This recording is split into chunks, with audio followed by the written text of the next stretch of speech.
I would like to begin by wishing UNRISD every success in the future. I think many of you are aware that UNRISD is under threat, and having worked with UNRISD people for many years, and they've given me the floor a number of times, I hope you will all share in wishing you every success in your endeavour to survive. And I was proud to sign the letter to the Secretary General to support that. So I wish you every success. Thanks. This is a very strange time for me because in 1985 I first advocated a basic income. And we set up in 1986 BIEN, name I came up with, which obvious connotations for French, the Basic Income European Network.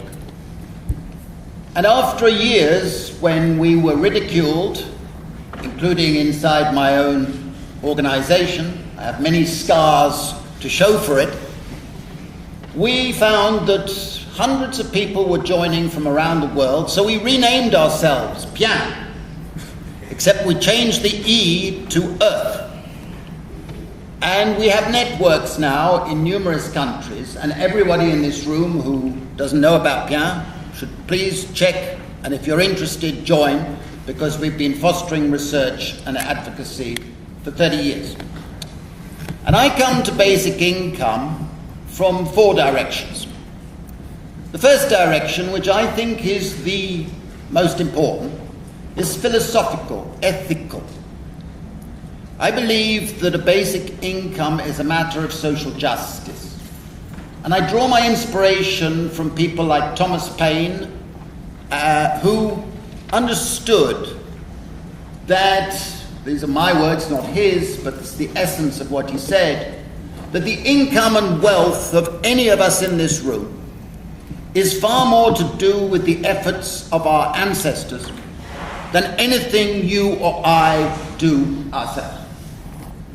But we don't know whose ancestors contributed to our wealth and income. It could have been strangers. And in a sense, a basic income would be saying this is a social dividend, a return to the wealth created by our people.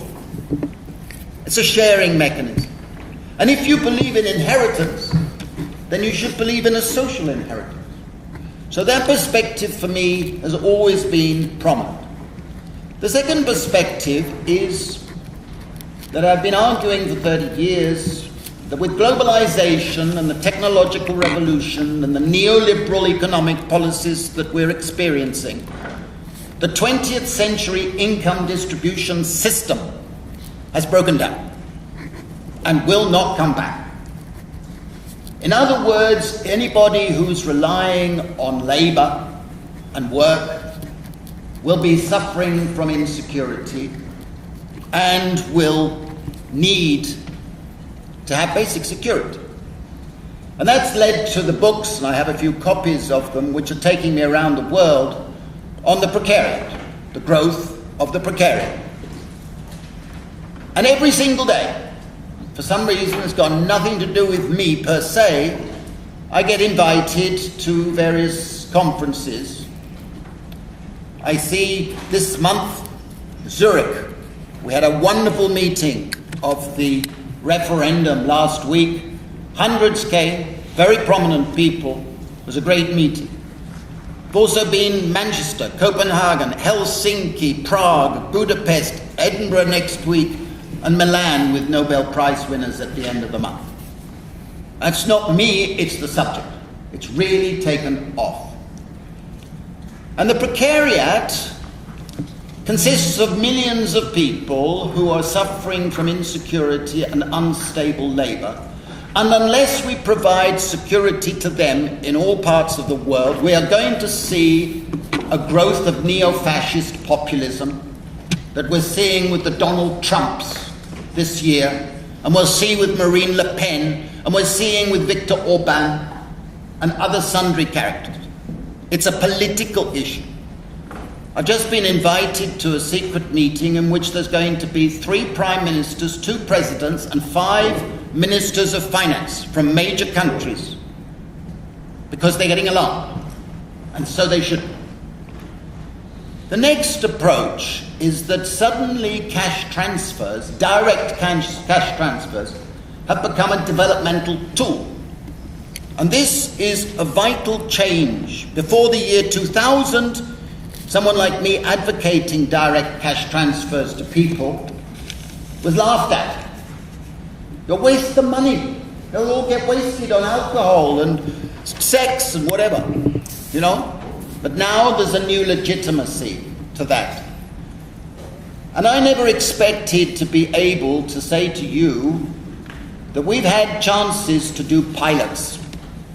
This, I feel, is the year of the pilots. But I've managed so far to be involved in 5 pilots in Africa and in India and in a sense in Brazil. And the book that we've got here, and I have some copies are available if anybody's interested, are based on our pilots in India, where we provided 6,000 people with a basic income over 2 years and compared what happened to those 6,000 people with 6,000 other people, similar conditions, who were not receiving the basic income. This is the first major pilot of a basic income, unconditional, paid in monthly cash to each woman, each man, and each child through the mother. No conditions. And when we launched it, Sonia Gandhi called us and said, "You're going to waste all that money that UNICEF and UNDP provided." And at the end, she asked us back. And we were able to show her videos, and you can see those videos, and the results in a huge number of surveys. Very briefly, I can't go into it, the details, but the welfare effects have been fantastic. The nutrition of children has improved, the health of children has improved, the health of women has improved, schooling has improved, sanitation has improved, and the economic activities, the amount of work and labour has gone up. And the equity effects have been great. The people who really benefit have been the disabled, the scheduled tribes, the people on the margins. But the biggest effect of all has been the emancipatory value is greater than the money value. It gives people a sense of freedom to make choices. Now we're seeing pilots in Finland. I'm very proud to be advising Kela, involved in this project. The Prime Minister is committed. He's put 20 million euros to do the pilot. And some local authorities, as you may know, Mrs. Ambassador, are competing with each other to add money so that it comes to their area. I couldn't have predicted that. 19 cities of the Netherlands are going to pilot. Earlier this year, I couldn't believe it, but in my own country, the UK, a major television corporation said, we're going to do a pilot where we give families a basic income for a few months, and would you be one of the commentators on the series, TV series on these transfers? I was very dubious about it, but you can see the programs and they bring tears. We are also seeing pilots in Canada. We're also seeing that suddenly people in Silicon Valley, billionaires, are putting money into doing pilots. I was invited to Silicon Valley, and we have 2 billionaires who are competing with each other to give more money than the other one to having pilots. It's great. Maybe they have a third one. So we're seeing a lot of changes take place. And I feel that this is a moment when the idea is being realized. It is affordable. It doesn't put off people from working. It gives people the confidence and the ability, the security. And it is a needed weapon against insecurity in this period of chronic insecurity. So I hope you will engage with the subject more thoroughly than people have done in the past. Thank you very much for listening.